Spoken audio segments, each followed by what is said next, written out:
I interviewed Schoolboy Q a while back. Indeed. Schoolboy Q's from Hoover. Indeed.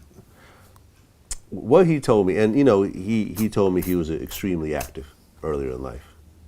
Indeed.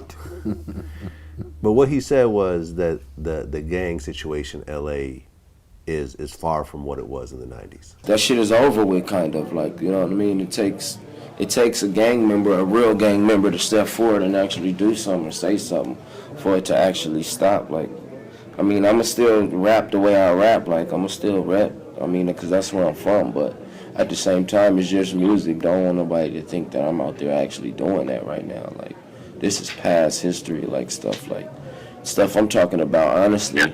It's relevant, but it's irrelevant at the same time. I'm giving you history now, like, you know what I mean? Rather when Dog Pound and Snoop and all them was doing it, like, it was more of, this is what's happening, really going on right now, you know what I mean? Like, Gangbanger was serious.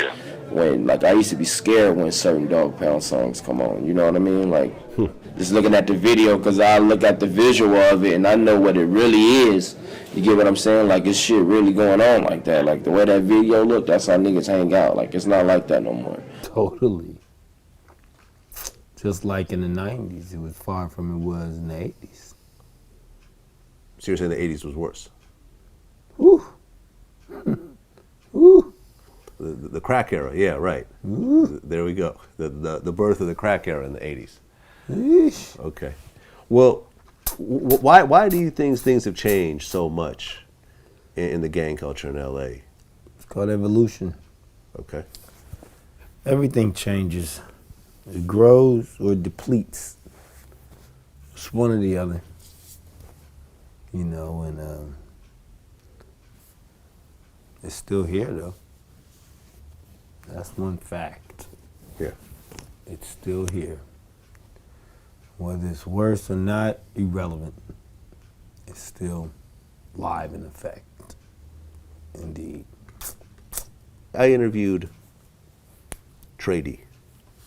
Mm-hmm.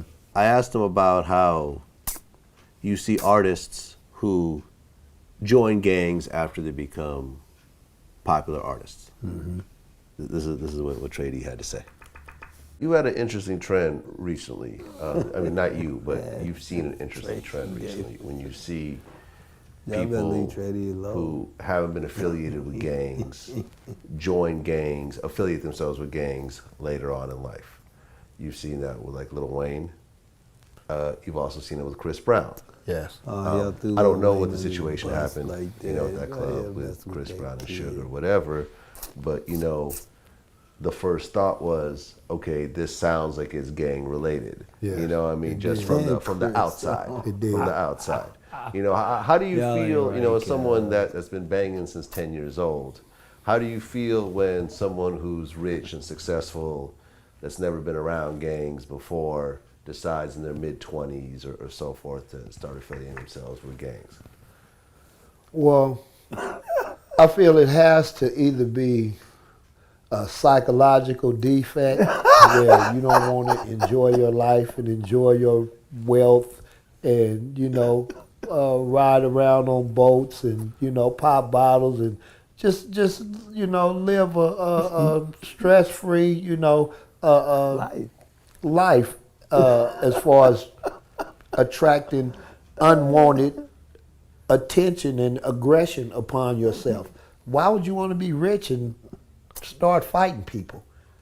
I mean, it makes no sense to me. So, you know, I see it as like the peer pressure aspect is that, you know, is this what you really want for yourself, or do you feel that this is the only way you'll be secure in certain areas? So are you buying into it for protection, or that's the only logical conclusion that I can come to, because I mean, I can't see somebody waking up one day and like, you know, okay, the Bentley's in the driveway, you know, Bentley's in the driveway. Couple of mil in the bank. Well, Let me go to the hood and get shot at. Let me go stand on the corner and get shot at, so people could say, "Oh man, that's a tough guy." People gonna say you stupid as, you know. You already know, so I don't get it. What did you expect him to say from that question? It's self-explanatory. You just wanted him to say it. Wanted him to say it. That ain't right.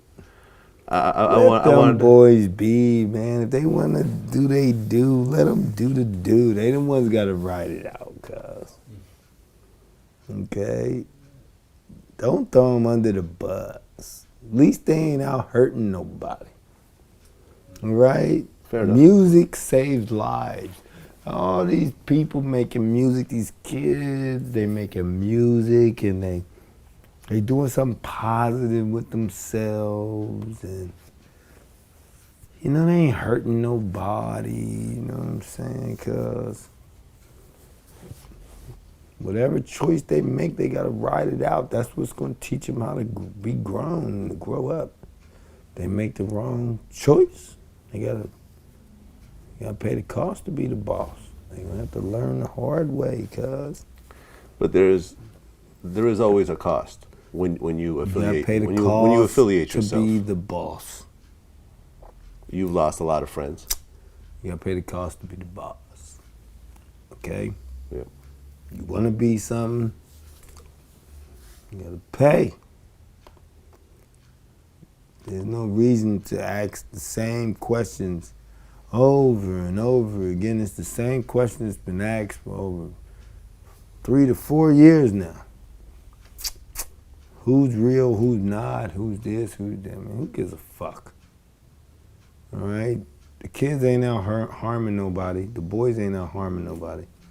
They choose to want to gangbang at this time. Hey, man, they got to ride that out. All right? They're going to have to learn like we did. The only difference is we really there. For them, I don't know whether they really there. I don't know what they've done. I don't know what they're a part of. I'm not there in their neighborhood. I don't know their homies. I don't know. So I can't even speak on it. I can't say whether they real or they not. All I know is I like them. So that's all that matters to me. I don't give a fuck. I like Lil Wayne. Yeah. I like fucking Chris Brown. I like these kids. I like these too. guys. I do That's too. all that matters to me. Shit. You and Suge. I like Baby. That's my killer. I love Slim. I love these guys.